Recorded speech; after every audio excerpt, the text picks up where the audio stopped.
think the pen is down there.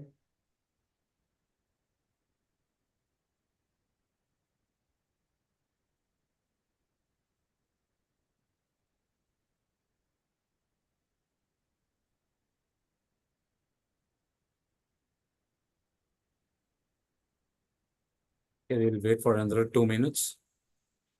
Sure.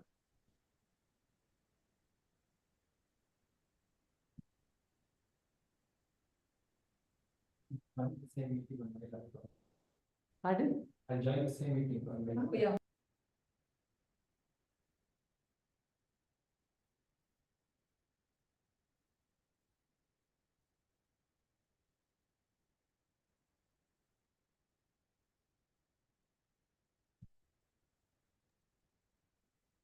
Okay, can you hear me? Yeah, we hear you. Just we'll wait for another 2 minutes and then we'll get started.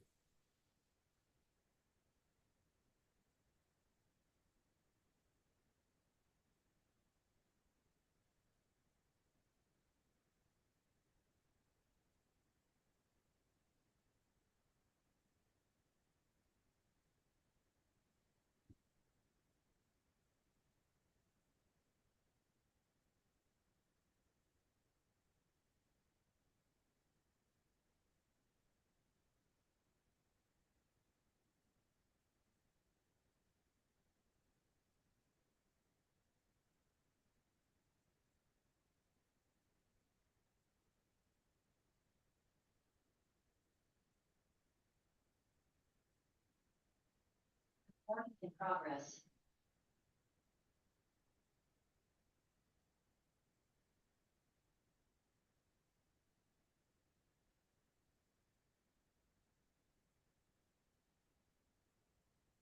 Okay. Looks good. But that's going to be a sound problem. All right. Feel free to move this and use this chair and the table if you want. You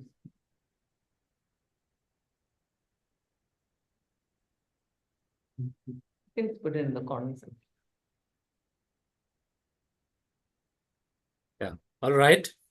So good morning, good afternoon, good evening, everyone, depending on your time zones. And welcome to the 13th TEG talk. We started last year in July 2023, and we had our first talk on July 27th, to be precise. This is the 13th talk on July 20th, 2024.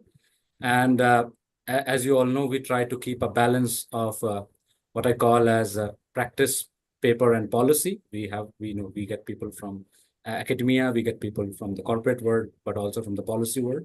And the idea has been, as you all know, I've been repeating on the on previous TEG talks, the idea is to create a platform for synergies where people can collaborate, people can look for opportunities, people can share their insights, especially to help and support the young entrepreneurs, budding entrepreneurs, but also to create some kind of synergies across different domains, as we all have been seeing. So that's the whole idea, and that's what we have been continuing. So the one idea is to have talks and lectures and some kind of master classes as we have been doing, but also to have some kind of actual training sessions or actual in-person conferences that we are planning for going down the line. And we are moving in that particular direction. We have an active WhatsApp group where people collaborate, people seek for synergies. That's one part of our platform building that we do. And this is indeed, like, as we complete 1 year, and we have one of the renowned professors, Professor Saras, with us at the moment. So previously we also had other professors, Professor Venkat, as you all know, who gave a talk, is her colleague, and you may or may not be surprised to know that from the same Darden School of Business. And that was a fantastic lecture. And he also talked about Professor Saras. So I thought, okay, it would be a nice idea to invite Professor as well.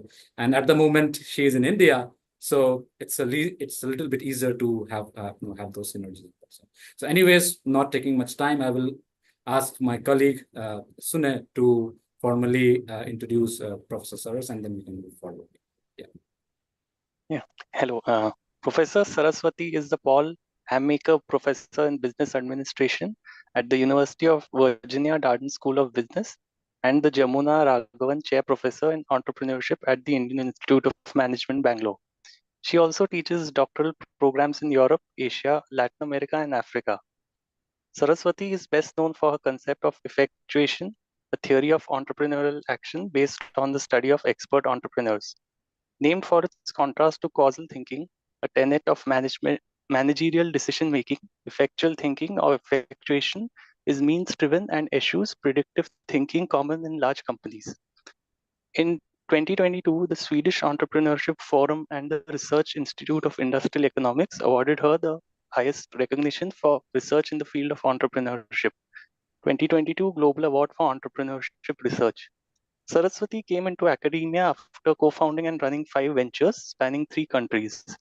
Currently, she serves on the board of Lending Tree, Nasdaq Tree, Upeka, a SaaS accelerator in Bangalore, India, as well as on the advisory board for academic institutions in Europe and Asia. Saraswati also serves on the editorial boards or as associate editor of several academic journals. Her award-winning journal article, Causation and Effectuation, toward a theoretical shift from economic inevitability to entrepreneurial contingency, is one of the most highly rated academic articles about entrepreneurship of all time. Saraswati received a master's degree in industrial administration and a PhD in information systems from Carnegie Mellon University. Her thesis on entrepreneurial expertise was supervised by Herbert Simon, 1978 Nobel laureate in economics. In addition to Babson College in the US, universities around the world, India, China, Germany, Sweden, Denmark, have also recognized Saraswati's contribution to entrepreneurship research and education by awarding her 3 professorships and 4 honorary doctorates. With that, I hand it over to Professor Saraswati. Yeah, so I think this is the shortened version that I have put there. So it is a much longer. If you see her CV, it is like a 27, 28 page CV. If you see her number of research papers, it's around 100 research papers, plenty of books. So there are a lot more things out there, but this is a shortened version. So yeah, please, Professor, up to you. You can just start with your talk and presentation. Yeah. Thank you, Vaibhav, for inviting me. And thank you, Sunai, you poor thing. You had to look up all this stuff and explain it to people. And entrepreneurs and others around the world, don't worry too much about the past. Let's actually make sure I earn it today in our hour or so that we have together. And of course, Vaibhav, I want to mention for a moment, I'm always very, very honored and very gratified to be following Venkat on anything. In fact, Venkat was one of the main reasons I actually ended up in Darden and had just an amazing time together intellectually. And so anything that you give me credit for in what I say today, he definitely has a very big part of that credit. So I'm just happy you mentioned Venkat, and I'm really happy to be following him on the TEG Talks. Okay, so the way I have planned that we can have a conversation, I teach at Dowden and lectures are not the usual thing. I never enjoyed lectures as a student, but I know that when we do something like this, there is a certain amount of one-way aspect to it, but all the same, I would encourage you all to ask questions, make Vaibhav's life tough because he's going to follow your questions on chat. And I have already told him that in between, if he wants to interrupt, he can. And also, as I present the talk, at certain moments in the talk, also, I will pause and specifically ask for questions too. So let's try if we can make it a little bit more interactive than a normal webinar that is just going out one way. All right, so here goes. And although it's been more than 2 decades, I usually like to introduce effectuation by telling you just a little bit about the research from where this came. And then I will go into the key findings and then maybe dive a little deeper and deeper and deeper. So we'll start sort of at the high level and then go deeper and deeper, and then we can go wherever you want to go. So here goes, all right? Look, give me a second. Prezi sometimes does this. I want to make sure this thing moves. It's working well, yeah. So let's go to the research roots here just for a couple of minutes. Almost everything that I'm going to talk to you about today comes from research, but the research comes from practice, in the sense that I had been an entrepreneur before coming into academia. And in my research, I wanted to understand what is teachable and learnable about entrepreneurship. We know for a fact that not everything that one learns through experience is actually teachable or learnable.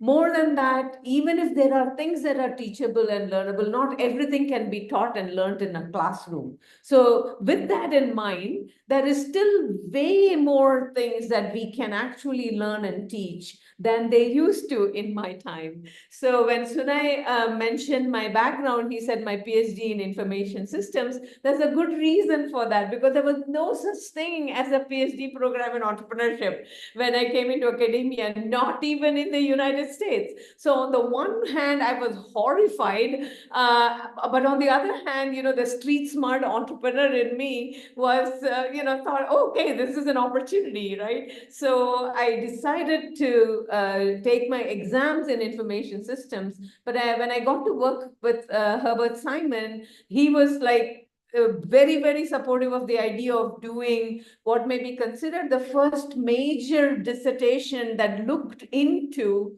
the learnings that expert entrepreneurs have. So when you think about expert entrepreneurs, I need to clarify at least two things.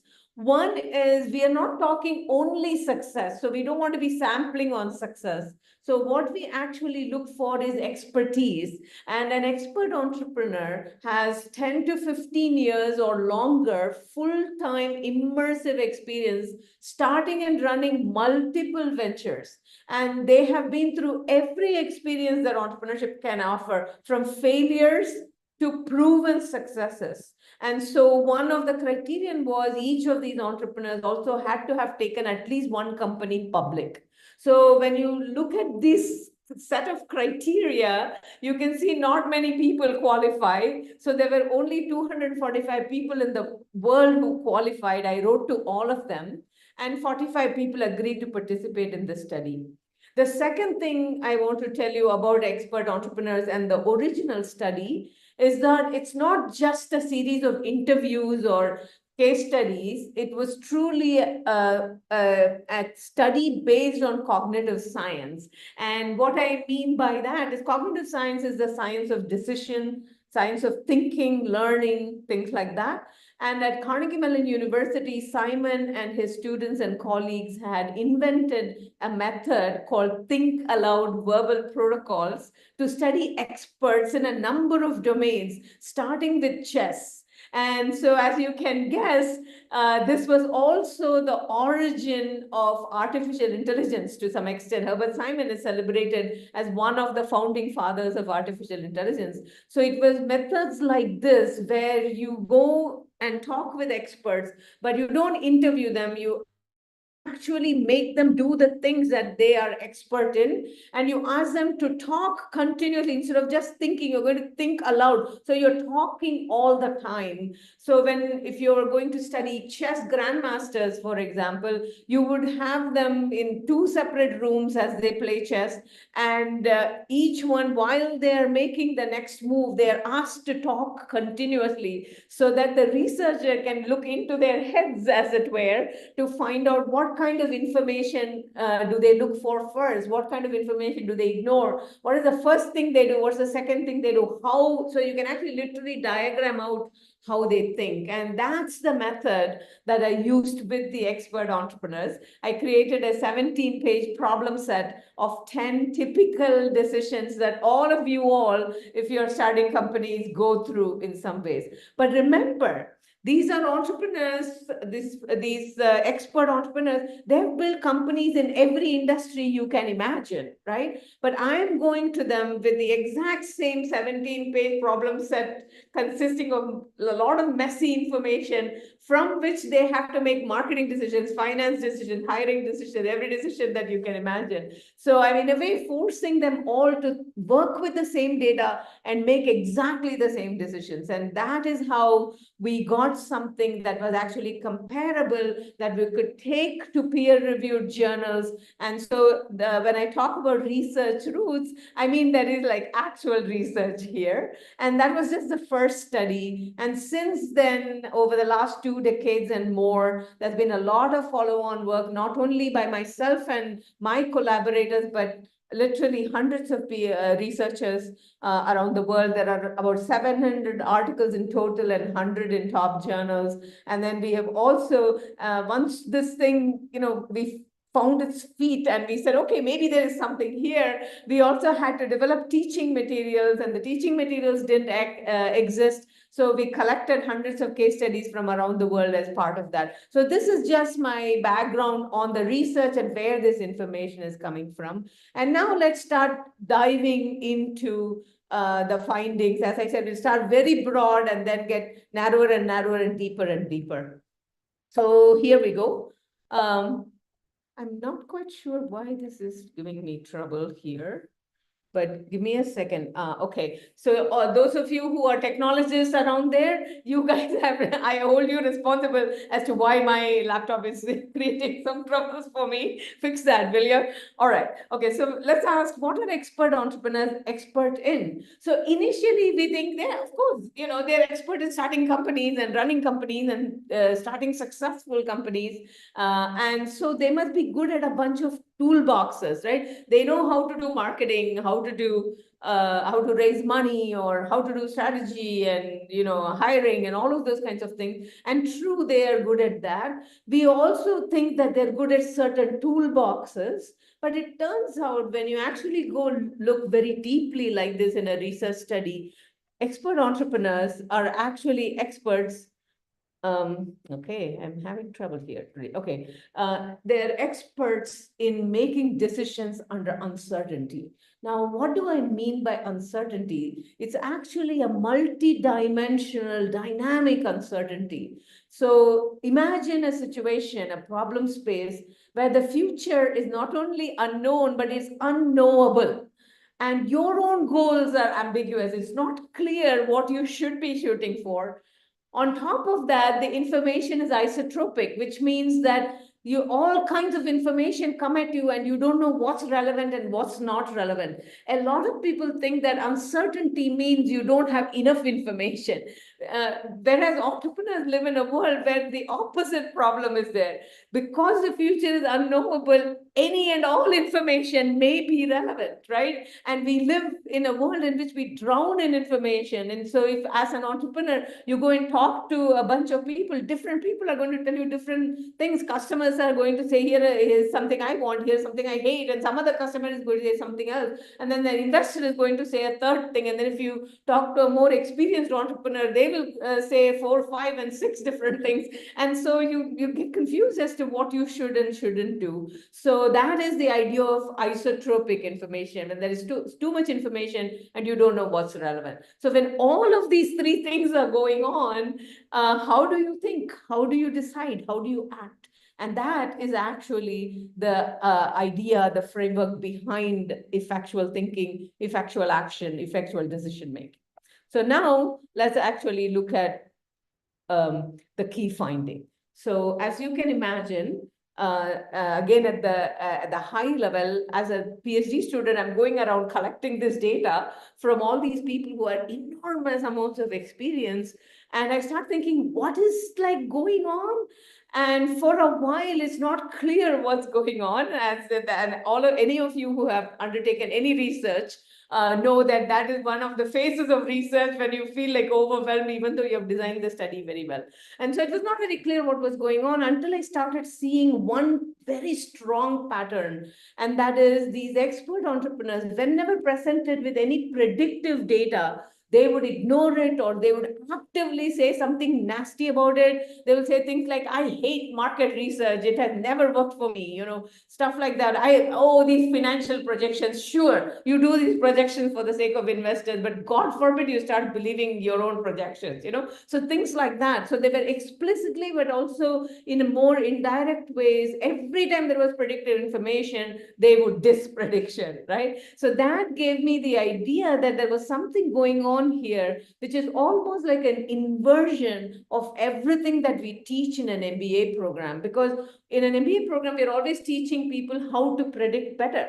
And what is the reason for that? It's not a bad thing, right? It's very logical. To the extent we can predict the future, we can control it. And that's why we develop techniques of prediction, and we teach people how to predict how the market might react or how risks might happen in the future. So you can calculate risk adjusted cash flows for the future. Or even when you're hiring somebody, you want to be able to predict who will do better than the others. That's how we set up interview protocols and things like that. But the expert entrepreneurs, because of their experiences dealing in that problem space of the unknowable future and isotropic information and ambiguous goals, one of the things they learn is, well, you know what? I'm in a world in which prediction really doesn't work.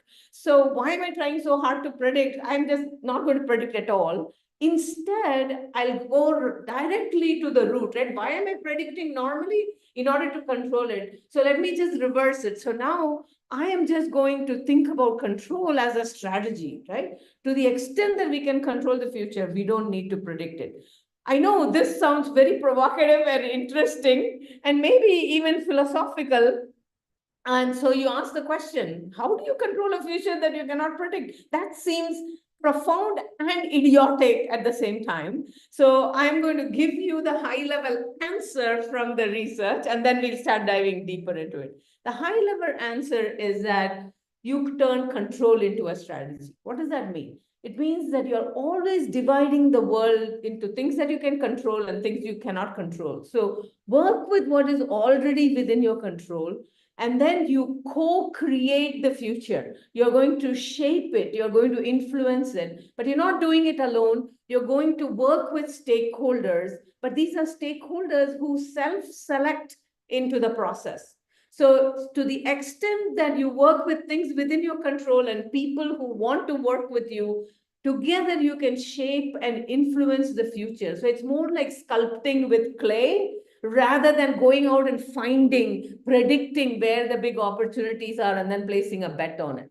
So that's the high level idea behind effectual logic. So now I'm going to take you one level deeper into it by thinking about this thing. Think about science in a way, right? In science, what do? We always think about science as prediction is extremely important, right? Science is all about being able to predict better. So if you think about prediction and control, it is several centuries of scientific training has taught us that prediction is coextensive with control, right? So the relationship between prediction and control is just like a vanishing point. So prediction leads to control. That's the way we think about the relationship between prediction and control. But the experience of these expert entrepreneurs has taught them to separate these two things so it becomes a space. So what happens is, from a vanishing point of relationship between prediction and control, we get this space. And the moment we get this space, we get this nice 2x2, which makes management professors very happy. I'm not at all ashamed of it, because I'm also a cognitive scientist, and I know the brain can process only certain amount of information. And that's why we find 2x2s very, very useful. But the key here is to go from a point to a space. And what happens is, now you get this nice way of thinking about the relationship between prediction and control through your own decisions and thoughts and actions. So you get 4 quadrants at least, but you don't have to think of them completely separately. But just for the sake of explanation, I'm going to keep them separate for a while before we start thinking about navigating the whole space. So here we go.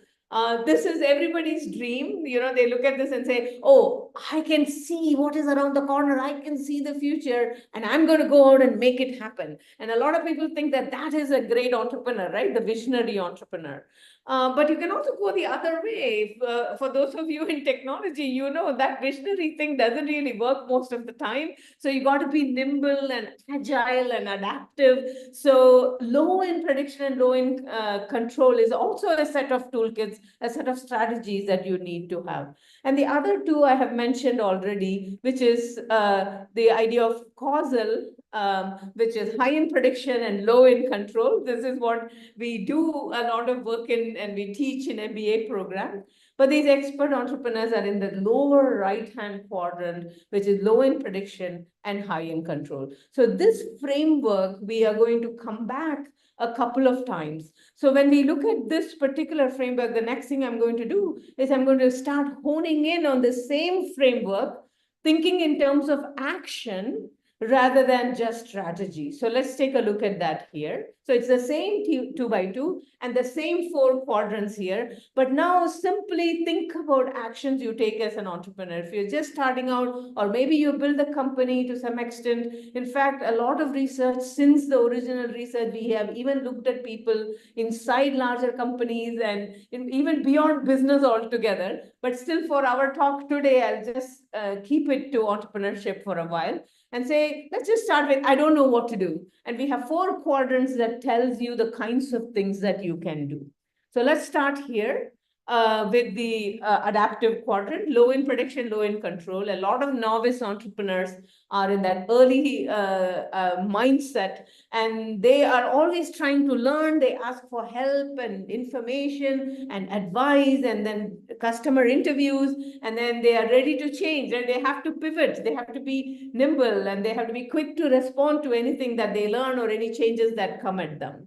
From that, we can go to a more predictive stance. You get a little bit more sophisticated. Then you start doing market research. You analyze the market. You analyze cash flows. You start forecasting your future cash flows. And as you start bringing these things together into a business model, you can actually plan.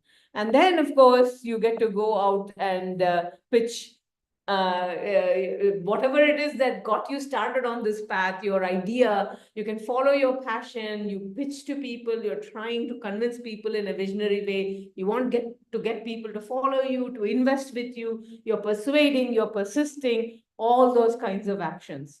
But remember, so far, I haven't told you the actions in the effectual quadrant. But still, I want to pause for a minute and take any questions people might have on what I've said so far, because the next 2 slides, we are going to take a deep dive into effectual thinking and effectual action. But Yes, I've given Professor. you enough from the bird's eye view that you should have some questions by now. Yeah, there is a question from Surekha, and she's asking, was there a deliberate diversity in the entrepreneurs selected in all aspects like gender, age, race, industry, education, background, and net worth?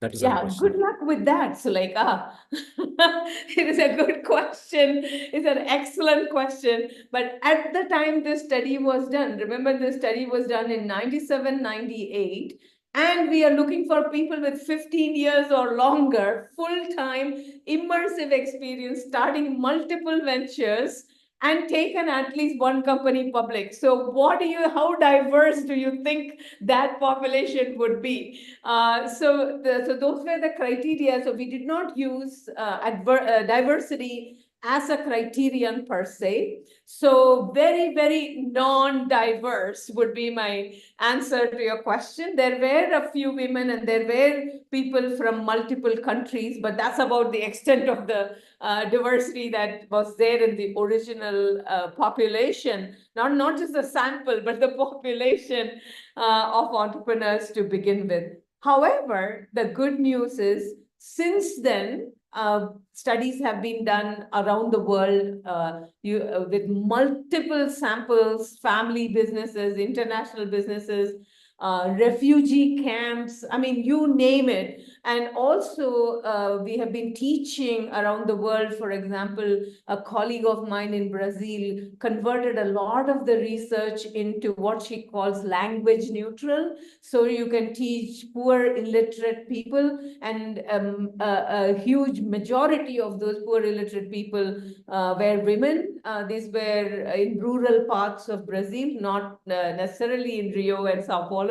And she has taught something like 200,000 in people. And that is just one example. I mean, there literally are hundreds of examples of different populations to whom people have been teaching, but from whom people have been collecting data and analyzing. And as I said, I myself have lost track of everything that's out there. So diversity is no longer a problem. I would think it's a safe bet to say in terms of whether we can teach this. But if you want to think about expert entrepreneurs, even today, using the definition of expertise, you're not going to find that much diversity. And that is a sad part of the world that we live in. But all I can tell you is there is progress, and it's only going to be a question of time before we find more entrepreneurs from very diverse backgrounds. But here is the intellectually what is interesting about this is every study that has looked at it so far, we do know that this is generalizable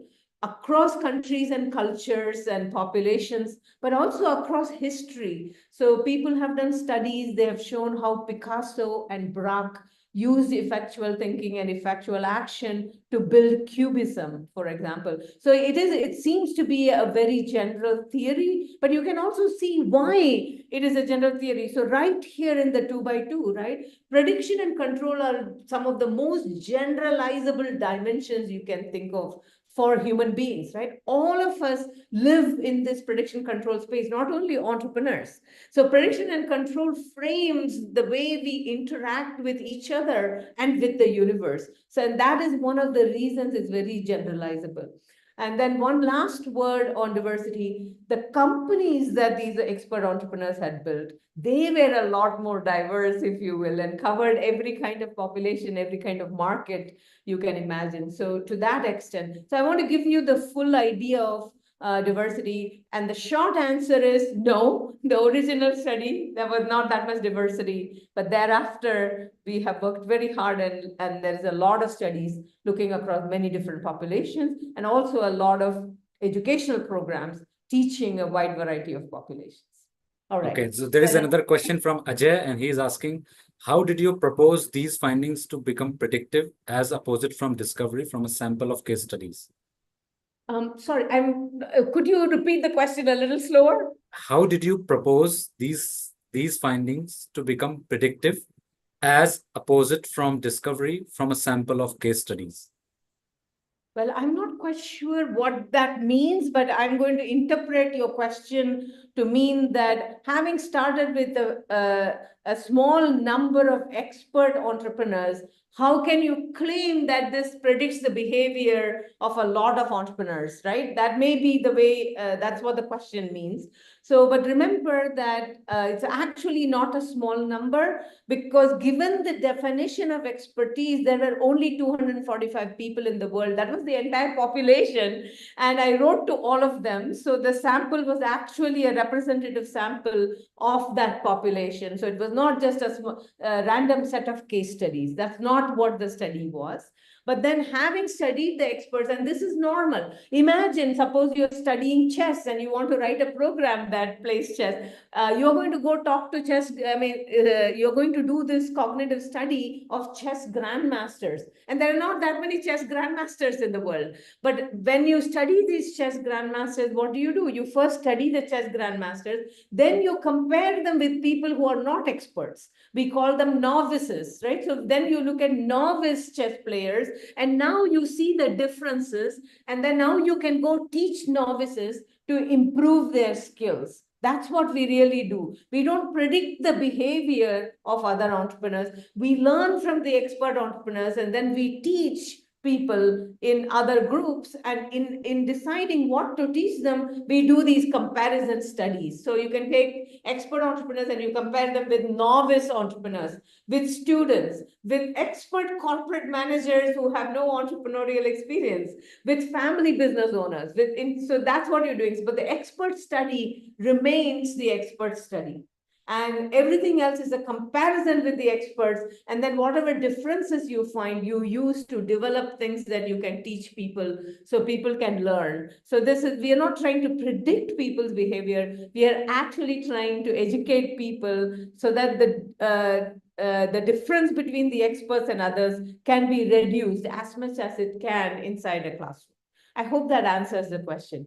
Yeah, I Vaibhav, think, what do you Professor, think? there are questions around sample itself, because I think one is asking about, what was the distribution of those, around 250 entrepreneurs that you are talking about, and in which quadrants probably they would be lying. That is one question. Other question is, because your study is around 1997, 1998.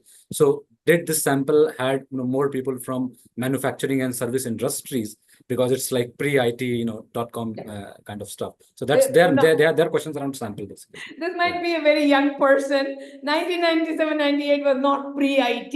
Let me tell you, that's what built the basis for IT that all of us are working on today, right? This was the boom, the internet boom was going on at that point in time. Let me answer the more serious part of the question, which is, so one of the things we made sure when we selected the sample was we wanted people who had built ventures in every industry you can imagine. So the diversity of industry was huge. So we had the usual suspects, right? Software and biotech, but we also had manufacturing, we had personal services, we had railroad and steel and everything that you can imagine. So they made sure there was a lot of variance across industries, because the whole idea was to extract entrepreneurial expertise, right? Not expertise that works in one industry versus another industry, right? So that's really the issue in terms of, so the studies included every kind of venture and industry that you can possibly imagine, except perhaps, social media was not such a big thing at that point in time. But other than that, we covered the ground on that. And Vaibhav, can you remind me what was the first question? You said two questions, and So there, because you mentioned that your population, because this question talks about yeah, sample, but your sample was around 45. It was yeah. not 250. But this Yeah. guy is asking about, what was the distribution of those population of 250 entrepreneurs or 200 Yeah, this is entrepreneurs what that you I'm telling you. First of all, I am happy if you just go to effectuation.org. The original study is available for you to download and take a look at. It's a paper published in the Journal of Marketing. But also, I have a research book where I go into great depths of the details of the samples and everything. So as I said, the only thing you need to know is we had lots of variety on industry, and these are people who had 15 years or longer full-time immersive experience. So as you can imagine, most of them are older people, right? They're not young people for sure. But that is by definition in expertise, you're going to get people who have been doing that for 10 or 15 years or longer. And if you want more details on that, just look it up. It's all there. Even the original instrument is there in my book. So this is the tradition of research. Everything is very transparent. So shall I keep going, Vaibhav? Yeah, please go ahead. Yeah, there's no And more then if there are questions. more questions, we can always come back as well. Sure. Okay, so you've taken a look at, if you want to just think about the kinds of actions that, I think that person also asked whether they were distributed in all four quadrants. Yeah. And that I have to tell you, that of course they weren't, because we did not have the theory at that point in time, right? So all I knew was these are expert entrepreneurs. And I can give you one number. More than 2/3 of them, for more than 3/4 of the time, prefer to use effectual logic. So when you analyze the data, of course, they're using all the different logics, they are experts, but they had this overwhelming preference for using effectual logic. And that is really the one number that might be worth sharing at this point. So it turns out that expert entrepreneurs are effectual. Is a pretty nice shorthand conclusion, right? And they approach all kinds of decision making from an effectual perspective. And that's why I need to get into and tell you a little bit more about the effectual perspective. So let's go there. So the standard actions, you have these sets of actions of being able to pivot, being able to plan, being able to pitch. That comes from each of the three quadrants. So what do you do in the effectual quadrant? You already know, based on what I told you, that you're going to be co-creating and shaping the future, which is not what you do in any of the other quadrants all that much, although visionary is a very interesting one in terms of wanting to shape the future. So, okay, so there are 5 principles of effectuation that came from the original study, and then each of those principles have been studied individually across multiple studies as well. So let's just go into the 5 principles. As you can see, every one of these 5 principles are going to be low in prediction and high in control. And let's see if you can see that. So here we go. And even though I'm going to show you in a particular order, in the next slide, you will see you can actually start anywhere and mix and match these principles. But just for the sake of explaining, I take them in a particular order. So the first one we call the bird in hand principle, which is basically this idea that you're means driven. You look around what things are within your control, and you ask yourself, what can I do with that? Instead of starting with a goal out there and saying, oh, what are the different paths that will take me to that goal? Or maybe I can be creative and come up with new paths that will take me to that goal. So it's not goal driven, right? It's actually means driven. And what happens is then you generate multiple goals or multiple effects from it. That's why this logic is called effectual logic to begin with. So the first principle is means driven rather than goal driven thinking. And the second one, you start thinking about it. Once you come up with a couple of different ideas or a couple of different possible ventures that you can build, you have to think about resources a little bit. And the standard way to think about resources is you project future cash flows, you project possible risks, and then you calculate the risk adjusted cash flows, and you pick the one with the better net present value of the future cash flows, this is what we call a mindset of expected return. You're trying to maximize your expected return. These expert entrepreneurs instead are not trying to maximize their expected return. They are actually thinking of affordable loss. And this is a very subjective thing. In affordable loss, what are you trying to do? You're trying to keep the downside within your control for sure, right? So you get to decide how much you're willing and able to lose for trying out the venture. But it's also very interesting because you're looking at the downside very carefully. The way you look at the upside also changes, because you're asking yourself, do I want to do this even if I lose whatever it is that I'm willing to put into this venture? And so it does bring in a lot of non-economic ideas of return in choosing your venture. But you can see the inversion again, and it's not prediction. So it's everything within your control to some extent. So you use affordable loss instead of expected return. The third principle is the crazy quilt principle. And this principle sometimes comes as a shock to people who are always worrying about competition that's out there. So that's why they're trying to predict what the market size will be and what the growth rate will be and how many competitors are there. Do we have barriers to entry and all those kinds of things? These expert entrepreneurs are saying, who the heck knows? We don't even know where the market is. We don't even know whether there is a market. So we are not going to worry about that. Instead, what we are going to do is we are going to make as many partnerships as possible. We are willing to work with anybody and everybody who wants to work with us. And if we can stitch together a deal structure that works for us. That's why I use this Zari quilt from Gujarat and Rajasthan as an example of this, because this is actually, you just have leftover fabric from other things that you've been stitching and you start putting it together. So the idea here is you are not targeting any specific stakeholders or investors. You're trying to build this network of partnerships, and in the meanwhile you're not even worrying about competition because you don't know. So very often I tell my students this, right? You can go partner with your competitor, whoever you think your competitor is, and people are like, mind is blown. How the heck do I do that? So we'll get into some of those details here a little bit. But the focus here is on partnerships rather than on competition. And as you start building this venture this way, you're still going to get things thrown at you from outside. Things outside your control are still going to affect you, even when you try to ignore them. And that is a lemonade principle, that when life throws lemons, make lemonade. And this idea is you're open to surprises, because surprises can be positive or negative. And if there are negative surprises, you get good at transforming them into opportunities of some kind. Along the way, you start learning a lot about how the future happens.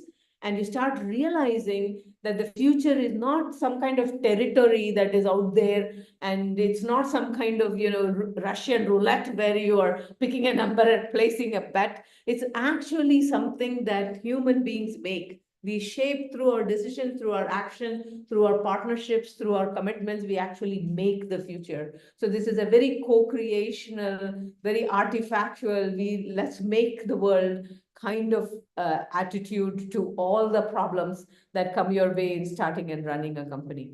So now what I'm going to do is I'm going to take these 5 principles, these exact same 5 principles, and I'm going to show it to you as a dynamic process on a daily basis. And after that, I'm going to stop for a while and take questions. And if we still have time, I'll show you some examples and stories of how this works.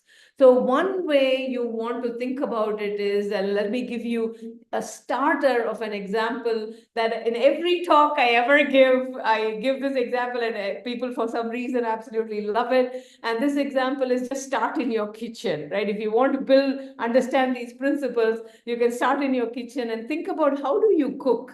And there are at least 2 different ways you can think about cooking. So if you're cooking causally, you're going to start with a clear idea of the dish you want to make. You're going to look at the recipes. You're going to make sure you have the ingredients, go to the market, get the ingredients, and you're going to make sure you have all the implements, and then you make the dish, right? Whatever dish you choose to make. That is cooking causally. And you can easily see that if you love to cook, most of you are not cooking that way, right? At least I don't. I love to cook, and I don't cook that way. I just come into the kitchen and open the cupboards, I open the fridge, I see what is available. Maybe I look in the garden if I'm lucky enough to be close to a garden. And then I think, okay, what can I make with this? And chances are there are always going to be 1 or 2 missing ingredients, or sometimes I open a packet of masala and I don't know what masala that is. I just have to smell it, right? And then I think, this looks okay, right? I think I can use this masala, that kind of thing. And you can cook effectually. So that's the simplest kind of way you want to think about it. But of course, starting and running companies is way more complex than that, because you have to think about resources, you have to think about relationships,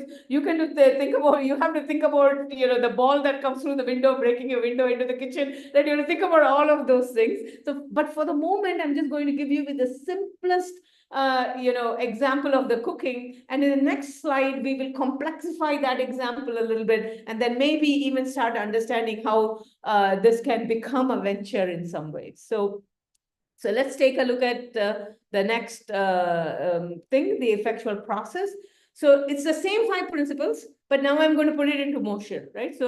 So day 1, you start by things within your control. And in the original study, the expert entrepreneurs were talking about 3 categories of things within your control. Who am I? What do I know? And whom do I know? Right? You just start with that. Even if you don't have any money, this is why we can teach this to poor illiterate women, no problem at all. Because all you really do is to ask yourself, who am I? What do I know? Whom do I know? And then you start asking yourself, what can I do with the things that are already within my control? And you're also asking, what can I do for affordable loss? So to my students, I say, this you can do tonight, right? Day 1, tonight you can do this. And tomorrow morning, when you wake up, what do? You start interacting with people.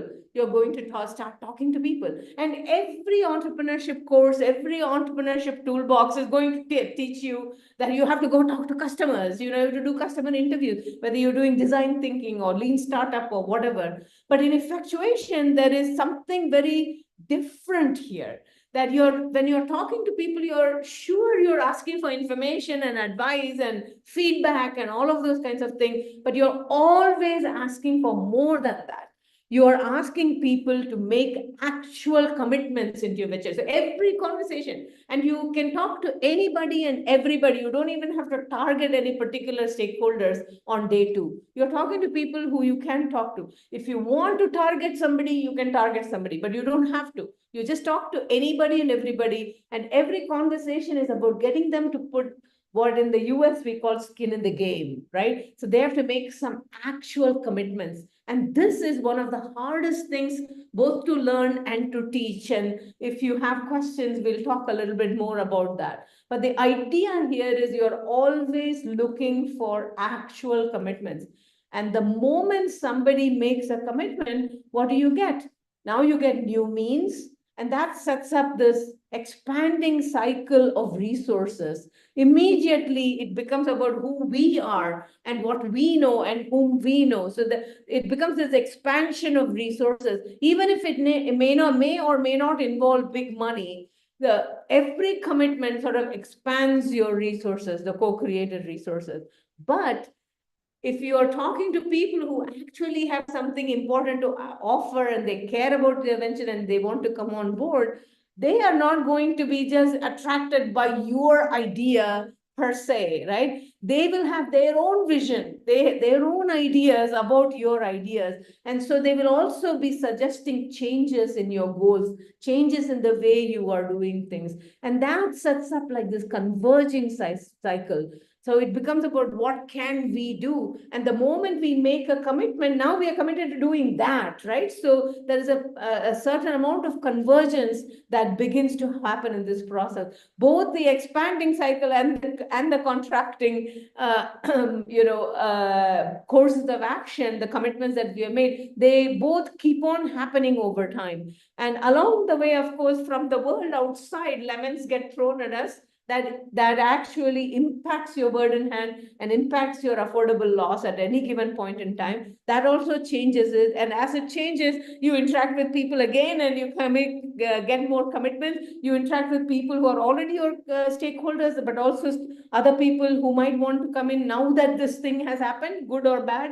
And this whole process, through this process, you come not only to just your venture, you end up building new ventures, new markets, new futures altogether that you yourself might never have dreamed of.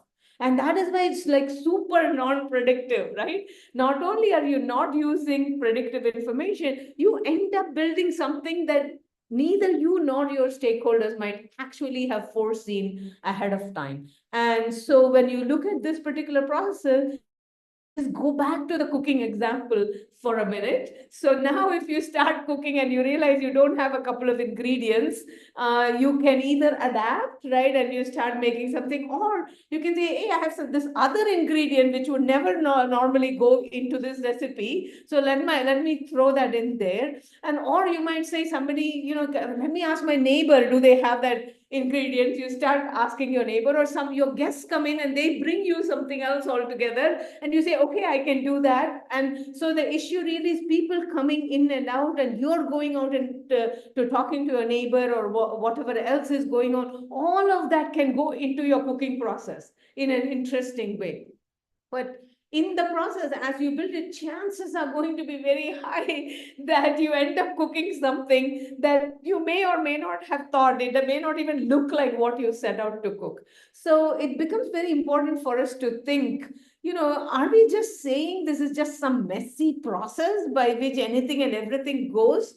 And think carefully about that answer, right? It still depends whether you are a good cook or not, because your competence, your skills are very, very important. Assuming you are a very good cook, if you cook causally, what happens? You will get exactly what you set out to cook. But if you cook effectually, assuming you're a good cook, you will get a very good dish that everybody will enjoy eating, but it may not look like anything that anybody has ever cooked before or eaten before.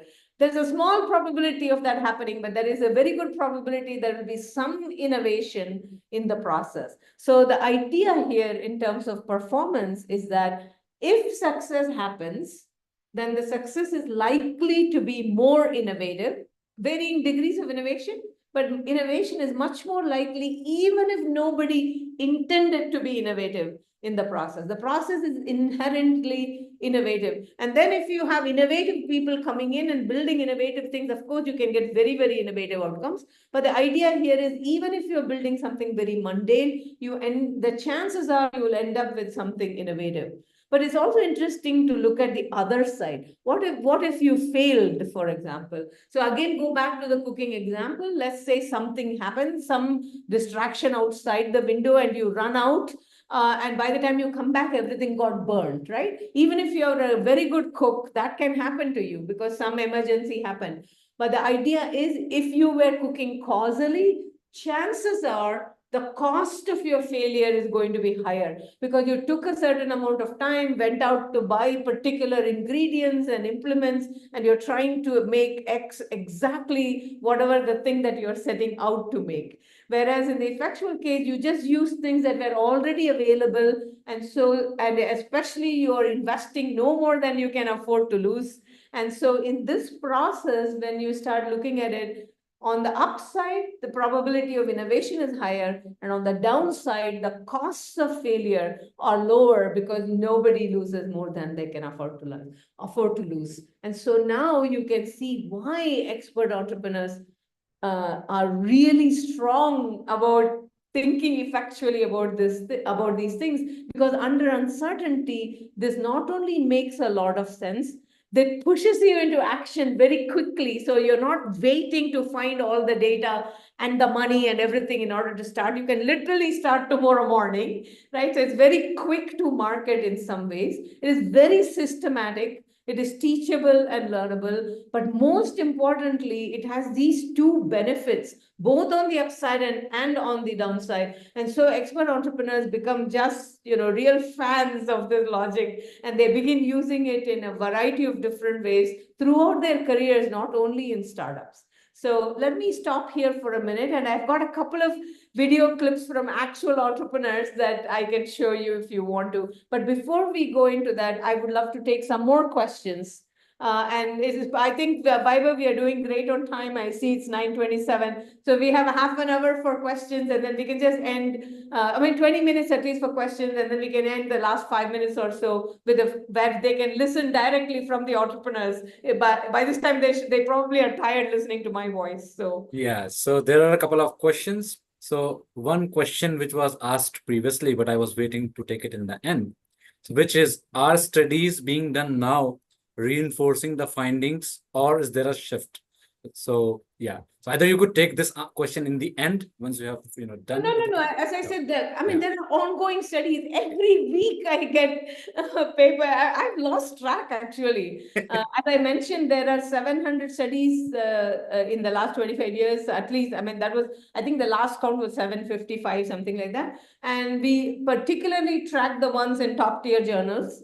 And so we have tracked over 100 so far on that. Doesn't mean that I remember every one of them, but I do get to hear of them because people do send the papers and things like that. And then these are all on, if you have access to a university, a lot of them are in regular public top journals that you can get access to. You can also go on Google Scholar and look for them. There are lots and lots and lots of studies of every kind, including there are critiques and there are dialogues, and it has become a literature stream of its own. And if you go to effectuation.org, we do have all these papers collected, and wherever possible, we have PDFs that you can directly download if you're interested in the research. But as I said, there is, in a way, I think teaching also is a kind of data collection, right? As you teach, you realize what is it that we can teach, what is it that we cannot teach, and how does this work? And you can see changes in the behaviors of your students. So there are multiple ways, and now people are even conducting studies of teaching itself, teaching effectuation. So that, yeah, the number of studies are not at issue here. So, and it's definitely an ongoing stream of research. Okay, another question was asked by Shrikant, and he's asking, does the bird in hand principle imply that starting your entrepreneurial journey with a vision statement and that you resonate with is backwards? That's what his question. Yeah. That's a great question. It's not that it is backwards. It is immediately narrowing down your world, right, into things that now you're kind of constraining yourself to whatever is in the vision statement in some ways. But of course, sometimes people write vision statements like, I am going to change the world, right? I am going to end poverty. If you have that kind of a vision, that's okay. Because it doesn't tell you what to do the next morning, right? So in fact, one of my students actually challenged me, and he said, "Oh, you're saying I don't need a specific goal. I have a clear goal and a vision, and here's my vision, and it's specific. He says, I want to make $40 million by the time I'm 40. And that is like really specific, really clear. And I said, okay, I mean, I'm not going to tell you the name of the student, but I said, okay, Joe, so tell me, what are you going to do tomorrow morning? And it's not clear, right? So people write down these vision statements. It doesn't mean a damn thing because A, you don't know how you're going to actually enact it. And B, because you have this vision statement now, you're always going to think only in certain ways. Your mind is sort of blinkered in a way. So instead, if you just simply say, what is it that I can do today that maybe somebody else wants to pay for? Or if you're a social entrepreneur, you can ask, what is it that I can do that can actually make a difference in this particular problem?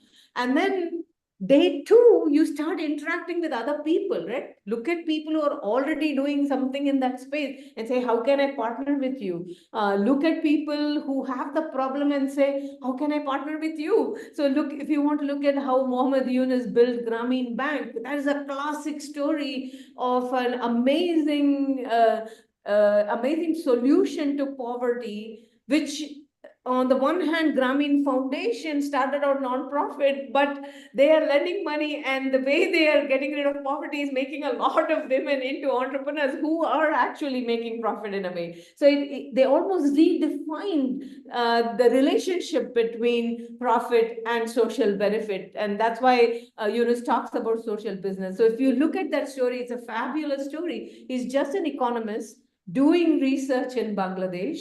And he notices that every time there is a flood or any other natural disaster, a lot of people just lose their livelihoods.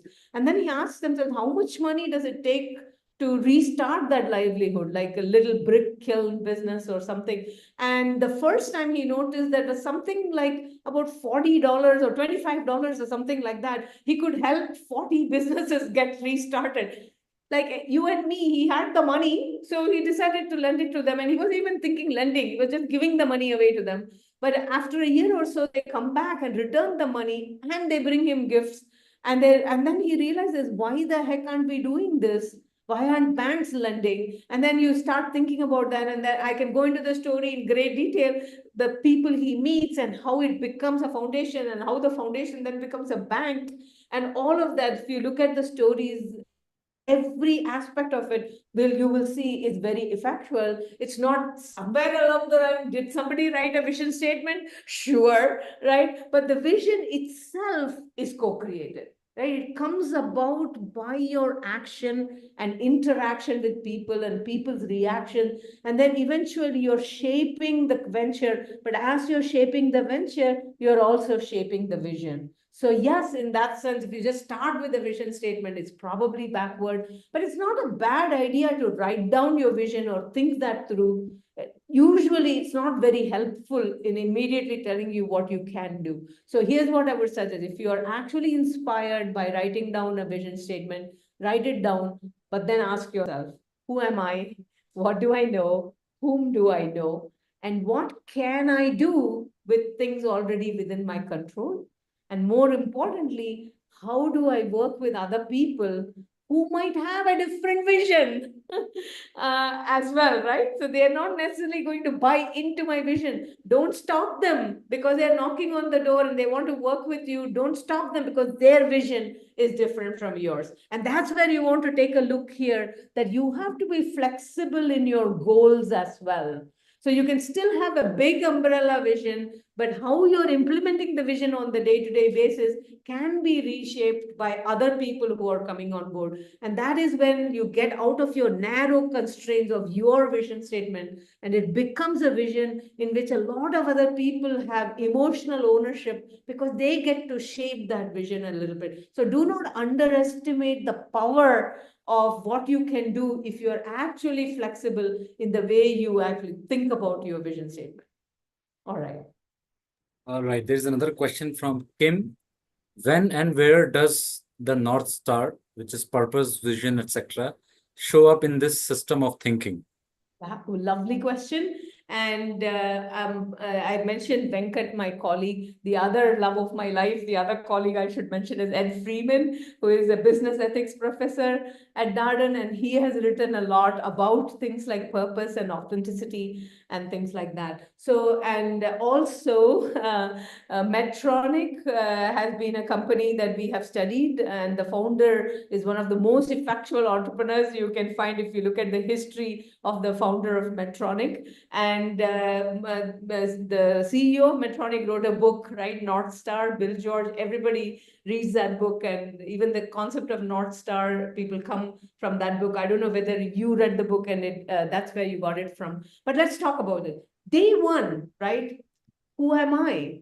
That's your North Star, right? That who am I includes your preferences and your tastes, but it actually is most important thing it includes is your value systems, things that you actually care about, things that you will never compromise, right? Things that will never go into your affordable loss, right? Values, every one of these, look at these principles. These are not only about the financial, they're also about the psychological, the emotional, the interpersonal, the social in many, many ways, right? So right, the very first thing in effectuation, who am I? Right there, you have your North Star, right? So nowhere, so when you go through this process, I said a minute ago, allow other people to self-select in, allow them to shape the vision. But remember, you get to allow, but you can also walk away, right? You are the first stakeholder in your own venture. And so you can always walk away from a deal if it is somehow messing with your North Star in any way. But that doesn't mean that other people's North Star are something that you do not want to think about ever, right? So you do want to always be true to your values,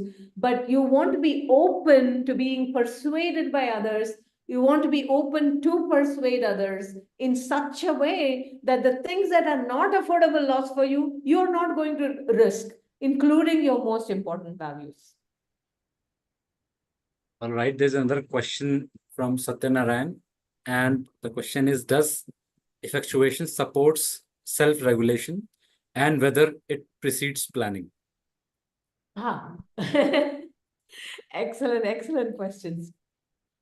So in some ways, again, going back to who am I, right? That's just that bird in hand, who I am, what I know, and whom I know, of course, assumes that you have some amount of self-awareness. It doesn't mean that you have to be capable of all kinds of heroic personality traits or self-regulation to the nth degree or anything of that kind. But you have to have a certain amount of self-awareness on day one. And as you go through this process, right, you are going to have these moments where you have to think about your own emotional investments. Like when you're talking to an important stakeholder and they say, you know what, this is not at all the way I would do it. Here is how I would do it. And if you want to do it that way, come talk to me, right? Sometimes you feel like you lost something, right? Because the stakeholder is changing your vision in some way. Or it could be that you made a commitment and the stakeholder made a commitment and then thereafter they did not quite deliver. So all the difficult moments, remember, you still have to be a good cook.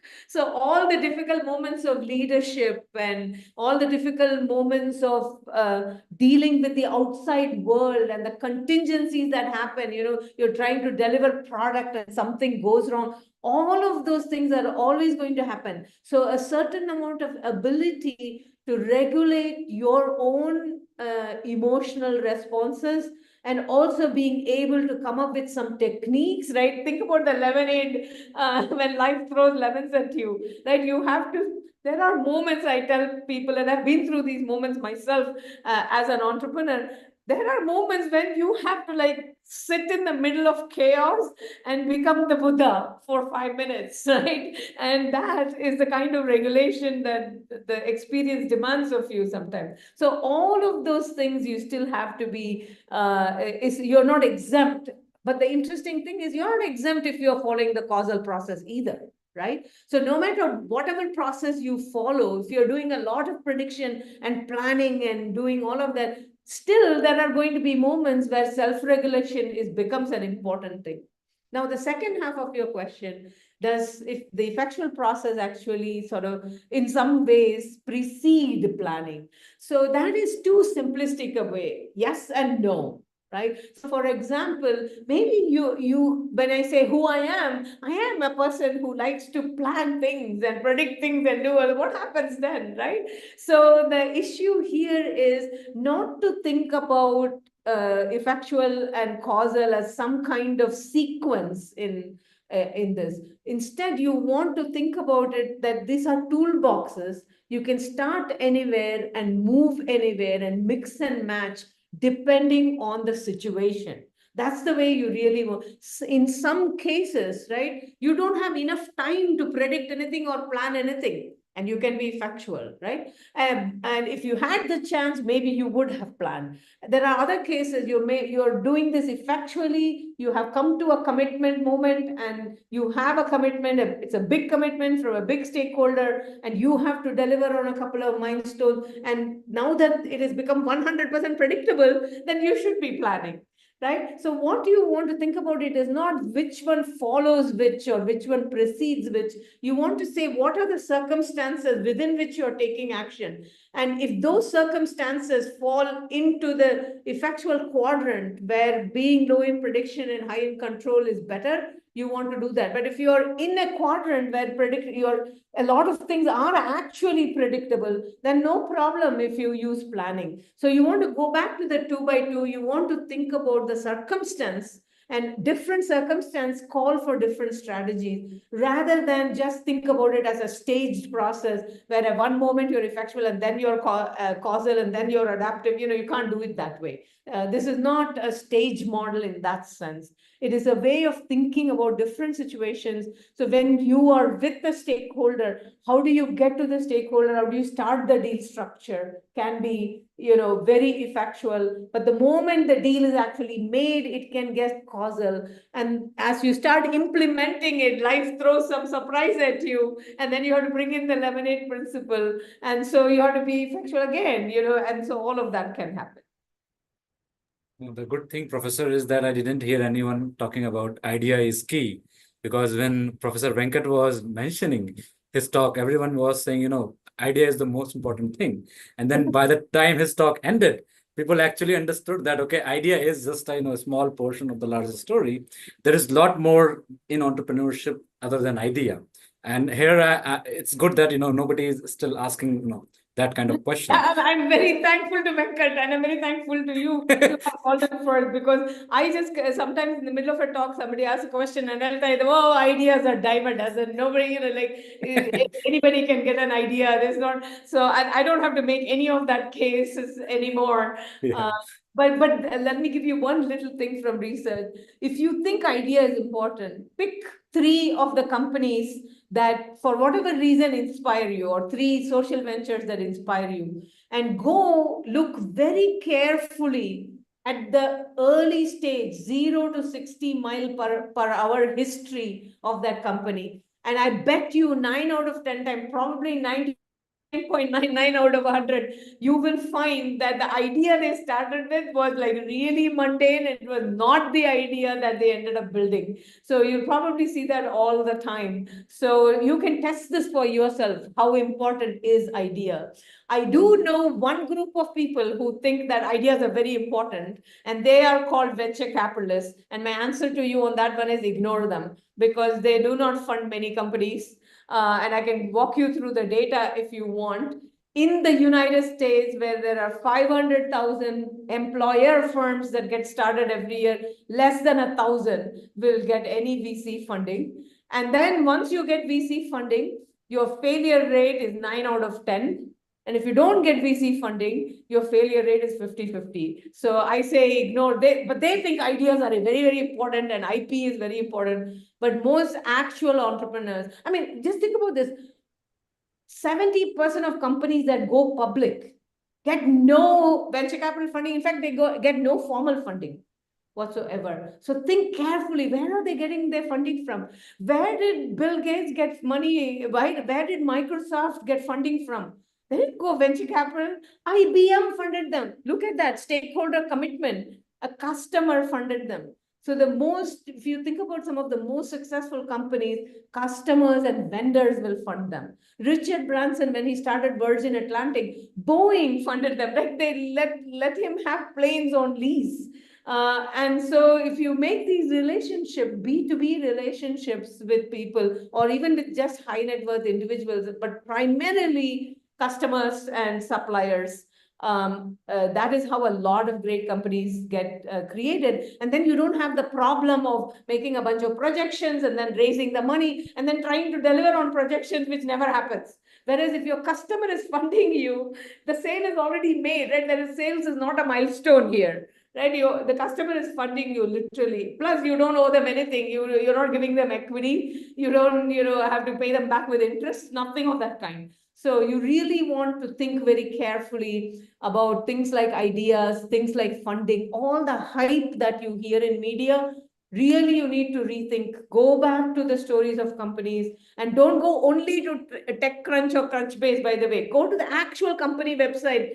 Look at a company that you admire and and go to the early history of that company, and you will find it over and over and over again. Look at Biocon in India, or if you want to look at Kirloskar, right? You can go 100 years ago, and you will see the same effectual process in action in how they build their company. And none of it involved a brilliant idea or like enormous amounts of funding. Both of those things are so way overrated that it drives me crazy. Okay, before I start ranting, before I continue ranting, Vaibhav, let's take the next question. Yeah, so there are a couple of questions, but we have 10 minutes. So one question related to what you just said is by Urvashi, and she is asking, are more venture capital firms embracing effectual entrepreneurship when looking at investing in startups? So is there a change in the VC world, or still it remains the same what you just talked about? So from your experience, yeah. That's a great question, and I will answer it to the best of my ability.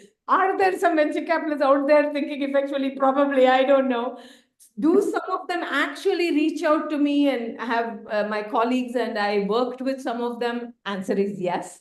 So there are people doing that. But very early on, we did a study of angel investors, and we found that angel investors are predominantly effectual, and also it makes a difference whether they're effectual or not. And one of the interesting things we found there is a lot of these effectual angel investors find deals that they then take to the VCs, right? So there is an interaction, an effectual causal interaction in the investor space that is going on. That is very interesting as well. But for the most part, I'm sad to say that most venture capitalists, do not really take effectuation seriously, but more importantly, in some ways they cannot, because of their mandate, because they are raising money from other investors that they are answerable to. And so they have to play this portfolio game and get, I don't know, 1 out of 10 home runs. So they're doing something very different and very narrow. They literally are in the prediction and betting game, right? They predict and they place a bet. That's the game they are actually in. And the whole structure is built for that game. And so to bring in effectuation there is a little bit harder as well. But I do have examples of people who are doing some really interesting things in that space, for sure. Yeah, I think not necessarily that the survival of the company is their goal as well. Probably they want an easy exit with their profit, as compared to keeping the company survive or startup survive for a long time for any purpose whatsoever. It's the fund that has to do well, Exactly. Right? Not any one venture in the fund. But let's not go overboard. There are very many different kinds of VCs as well. Yeah. So some of them are more patient than others. Yeah. So I don't want to completely, but you're right. On an average, when you look at what's going on in that world, yeah, they're definitely, as I said, they're definitely driven by this predict and place a bet. They're literally placing a bet, right? And so long as 1 out of 10 comes in big, they are fine with that. So they are really thinking about their own portfolio as a whole and not of any particular venture. But I don't want to completely dismiss, because not all entrepreneurs are the same and not all investors are the same. So yeah. So before you move on to showing your cases of the actual entrepreneurs, there is one question I think people are now kind of confusing effectuation with something else. So there is one question: is effectuation, effectual thinking, is keeping your expectations or setting your expectations low? Is one of the questions. So which I'm thinking now things are going in the opposite direction, probably. I'm not sure. Yeah. Yeah, excellent question. So what is effectuation? Reduction and prediction. Is it low expectation? No, it is no expectation, right? The moment you start having expectations, start placing a bet, you're already in the causal territory. Effectuation says you can create, shape the world, right? So it is not an expectation of return. It is an expectation that you can make a difference. And then it says that how much of a difference you make in the world, how much money you make is a function of how you build and how many different people you can bring on board and how changeable you are, right? So we know when your expectations are high in a predictive sense, it doesn't matter either, because 9 out of 10 times your expectations are going to be proved false, right? What's the point of having high expectations? So effectuation asks, what's the point of having high expectations? Instead, have high energy, right? So you're going to do what you can today, and then you're going to push yourself to the next. You're going to push yourself even some more. You're going to bring in more people. You're going to partner with somebody who is doing better than you. So you can push. So your own returns depends on who you're working with and how you push, right? You have more control over your outcomes. So you don't need to set expectations in that sense. The effectual entrepreneurs will say the expectation is just limitless. There is no end. Doesn't matter if the first venture you start, either doesn't make any money or you make $10 million and you can start 60 companies. What do you care? 60 $10 million companies ain't so bad, right? Or it could be that you start something, you are there with the companies going to 30, 40, 100, and then for whatever reason you quit, and then it went on to be 2 billion. Does that mean you are a failure? Does that mean your efforts failed? So they say that the whole world is much more interesting, much more nuanced, and much more complex than you think.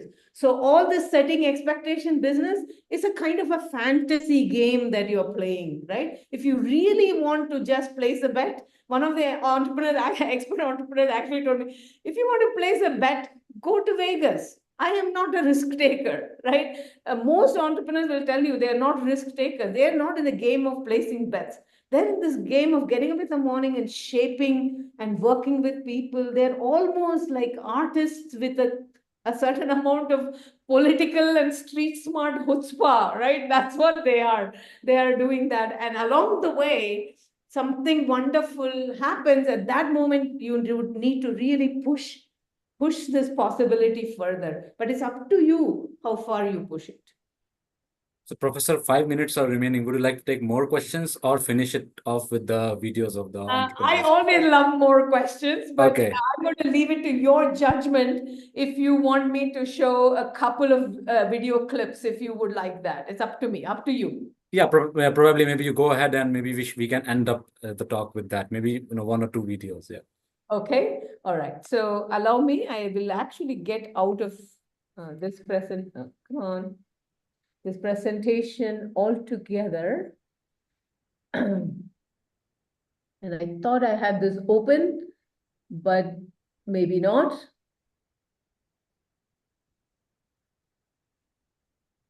So for those of you who think visionary is the way to go, and that Steve Jobs, of course, would never be listening to other people and talking to other people and asking. I'm going to start with Steve Jobs, and then I'm going to give you one that brings us back to the cooking example.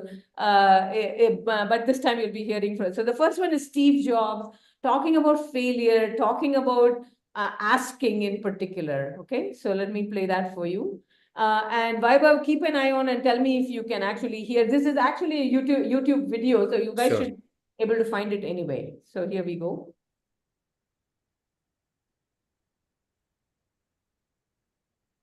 So I'm not able to see it.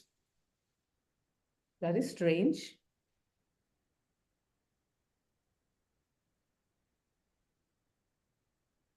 See, this is why I was a little worried whether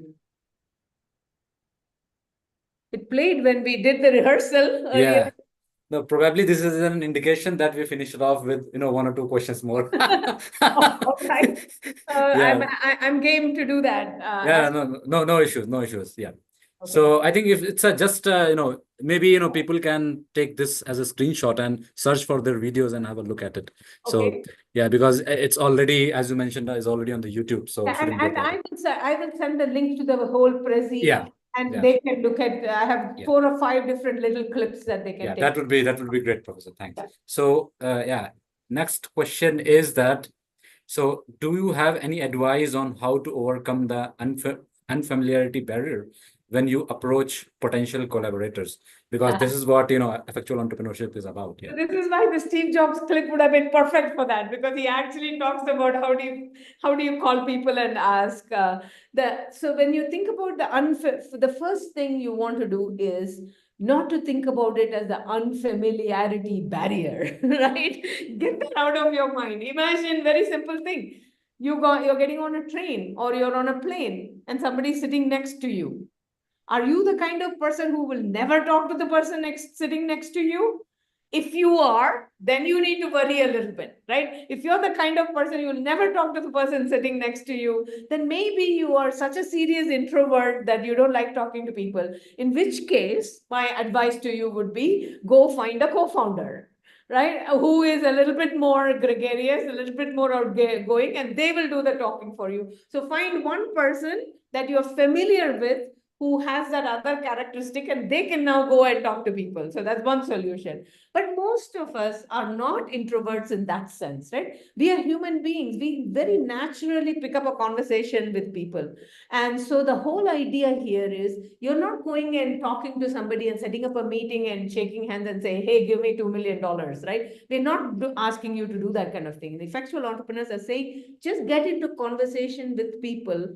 Ask them what are they up to. Tell them, here's what I am trying to do. I love this. This is why I'm doing it. I decided to leave my job. I care about this so much. What do you think? What do you do? And then as they start talking, then you start talking. Is there something you start imagining? Is there something that we can do together? If you were me, how would you build my venture? It's that kind of conversation, and then listening to people in such a way that when the time comes, the only thing you really need to practice and learn is don't be afraid to actually ask them for something. So if you're trying to develop a medical device and you happen to be sitting next to somebody who is a doctor or working in the health industry in some way, don't be afraid to ask them, hey, can I set up a meeting with you where I can come and show you a presentation? Or what would it take for me to be able to make like an initial sale to your hospital or to your organization? That when the moment comes in the conversation, don't be afraid to do that. So that is the first. So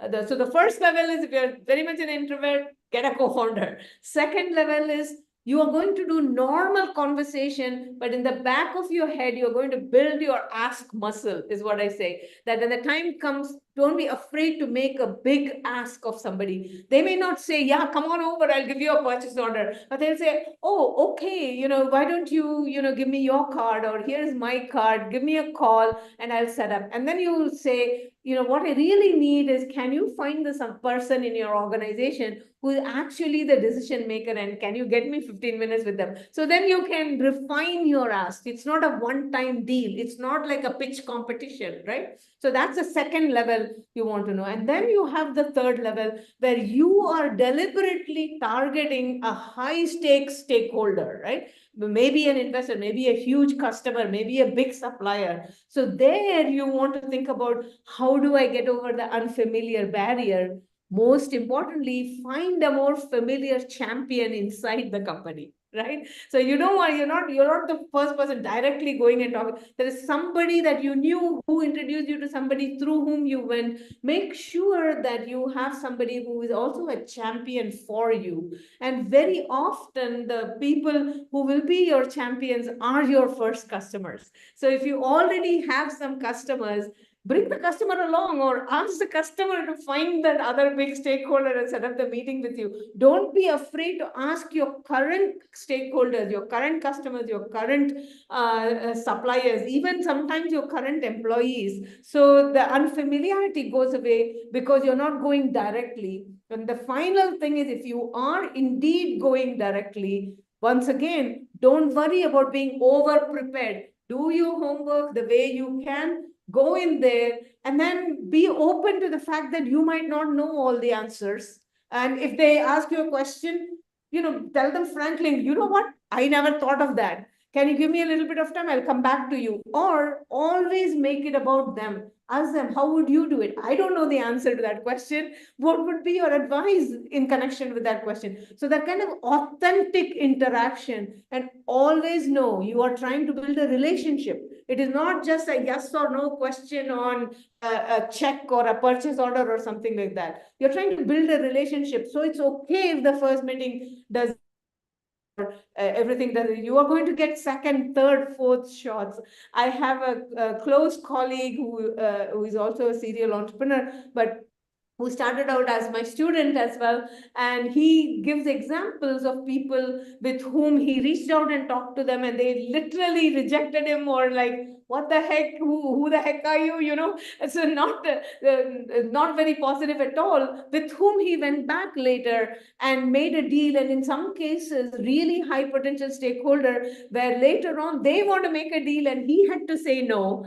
And that also happened, and still the relationship continues, right? After that, he is still able to go back and work with them and ask them for things. So you really want to think relationally about this, like a human being, and not some kind of exam or test or something that you're talking to somebody unfamiliar, and maybe you're not going to be up to the mark, or they're just going to be reject you, or they are going to be nasty to you. You don't have to worry about all that. You start with a normal conversation, and even in a formal setup, you always want to keep in mind that this is about a relationship. In fact, if this succeeds, you're going to be doing things with these people for a long time. So from day one, just be yourself, right? Be authentic. And I'm not saying it comes easy, but you can work at it. So hopefully I've given you 4 tiers on the ladder on how you can overcome the unfamiliarity barrier, which from this moment onwards, never say that, right? There is no such thing as unfamiliarity barrier.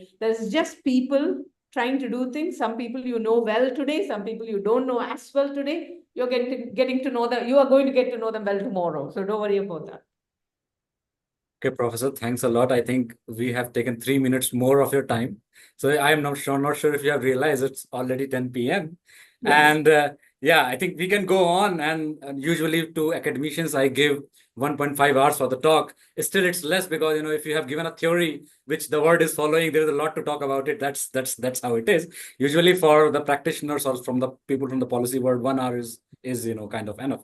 So yeah, I think I would close on a high-end note. And personally, for me as a teacher, as a researcher, it was fantastic to see this energy at this point of time. 10 p.m. at night, still it's like 10 a.m. for you. I'm not sure how you manage at this age, but it was fantastic, and I think everyone enjoyed it. Already they are commenting about it. This was live streamed on YouTube. The recordings would be shared with them. I will share with you as well. But overall, fantastic idea. A lot of them probably were hearing it for the first time, so it was new to them. But hopefully, some of them were kind of already seeing it for the second time or the third time, and they were still deepening on the thoughts, and as I could understand from the questions. So thanks a lot for your time. And Sunay, do you have any final words you would love to say? It was a really great session. Yeah, thank you. Yeah. Thank you, Sunai. Thank you, Vaibhav. Yeah. And thanks all of you for these wonderful questions. That's where I get my energy from. If I had my way, I would do much fewer slides and much more conversation. No. I think that is so. There weren't many slides. That's a good thing. There were only 3 to 4 slides, but still, they were so deep that 1.5 hours were less. Hopefully, I could invite you for another research talk at IITB or Unicamp in Brazil, and there, probably I would love to give maybe 2 to 3 hours for you to talk, and and people who are interested in research can join there in person or online. So long as you have vada pav, I'm there. Yeah, all right, Professor. No, once again, thanks a lot for your time. Yeah. Have a Bye-bye. nice trip back to the US. Yeah. Thank you. Bye-bye. Bye. Yeah. Bye-bye.